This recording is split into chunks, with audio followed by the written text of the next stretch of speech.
တက္ကနိုဖုန်းများအတွက်ဖုန်းပိတ်လိုက်ပြီဆိုတာနဲ့ကျွန်တော်တို့နိုင်ပုံစံအမျိုးမျိုးနဲ့ကျွန်တော်ရက်လာဒိတ်နဲ့ဘက်ထရီပါဆက်နဲ့ကိုကျွန်တော်ပြပြီးတဲ့နည်းကိုပုံစံအမျိုးမျိုးဖြစ်ပြပြီးတဲ့နည်းလေးကိုဒီဗီဒီယိုလေးမှာအားလုံးအတွက်မျှဝေပေးပါမယ်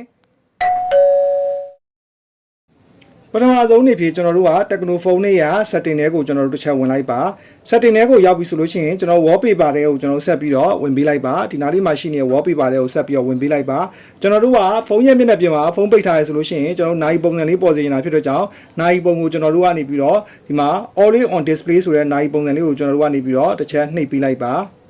ဒီထဲကိုရောက်ပြီဆိုလို့ရှိရင်ကျွန်တော်တို့ပေါ့နော် wallpaper တွေအများဆုံးရှိတယ်ပေါ့နော်ဒီမှာအပေါ်ဆုံးဆိုလို့ရှိရင်ကျွန်တော်တို့ကနေပြီးတော့ပတ်ဆိုပြီးတော့အိမ်မွေးတိရစ္ဆာန်ကြောင်လေးတွေပေါ့နော်အဲ့လိုကြောင်လေးတွေနဲ့ကျွန်တော် wallpaper ထားမလားအောက်ကနိုင်ပုံစံလေးနဲ့ဒါကကြောင်ပုံစံလေးနဲ့ကိုကြိုက်တယ်ဆိုရင် apply ကိုနှိပ်လိုက်ပြီးလို့ရှိရင်အဲ့လိုမဟုတ်ဘူးဆိုရင်အောက်ကိုတစ်ချက်လက်ကလေးနဲ့ဆွဲချလိုက်လက်ကလေးနဲ့ဆွဲလို့ရှိရင်ကျွန်တော်တို့ကနိုင်ပုံစံအမျိုးမျိုးရှိရပေါ့နော်အဲ့တော့နိုင်ပုံစံမျိုးမျိုးထဲမှာကိုကြိုက်တဲ့နိုင်ပုံစံဒီပုံစံလေးကိုကျွန်တော်တစ်ချက်ပြပေးမယ်အဲ့တော့ဒီပုံစံလေးဆိုလို့ရှိရင်ဒါနိုင်ပုံစံပေါ့နော်9:20ဆိုပြီးတော့အပေါ်မှာအလင်းတန်းလေးကဖြာထွက်နေရကိုသဘောကျရဆို apply ကိုကျွန်တော်တစ်ချက်နှိပ်လိုက်ပေါ့နော်အဲ့တော့နိုင်ပုံစံကိုလုံလာကျွန်တော်ပုံစံအမျိုးမျိုးကိုကျွန်တော်တို့ကနေပြီးတော့လုပ်လို့ရရပေါ့နော်အဲ့တော့အောက်ကိုတစ်ချက်လက်ကလေးနဲ့ဆွဲချဒီမှာဆိုလို့ရှိရင်လည်းတခြားသောပုံစံလေးတွေရှိရပေါ့နော်ဒါလေးဆိုလို့ရှိရင်လည်းအရန်မိုက်တယ်ဒီမှာပေါ့နော် wallpaper အလုံးလေးတွေကျွန်တော်တို့လှုပ်ရှားနေတယ်ပေါ့နော်အဲ့တော့ wallpaper အလုံးလေးလှုပ်ရှားနေရပေါ့နော်အဲ့လေးဆိုလို့ရှိရင်လည်းအရန်မိုက်တယ်အဲ့လိုပုံစံလေးကိုကျွန်တော်သဘောကျရဆိုလို့ရှိရင် apply အောင်နှိပ်လိုက်ကျွန်တော်ကတော့ကြောင်ပုံစံနဲ့နိုင်လေးကိုကျွန်တော်သဘောကျဖြစ်တဲ့ကြောင့်အဲ့တော့အပေါ်တစ်ချက်လက်ကလေးနဲ့ဆွဲမယ်ဆွဲပြီးလို့ရှိရင်ကျွန်တော်ဒီမှာရှိတဲ့ပါရှန်ကြောင်ပုံစံလေးကိုကျွန်တော်တစ်ချက်နှိပ်လိုက်တယ်နှိပ်ပြီးတော့အဲ့ကြောင်ပုံစံနဲ့ဟာလေးကိုကျွန်တော်ကနေပြီးတော့အောက်မှာနိုင်ပုံစံလေးလည်းပေါ်တယ်အဲ့ဒါလေးကို apply ကိုတစ်ချက်နှိပ်လိုက်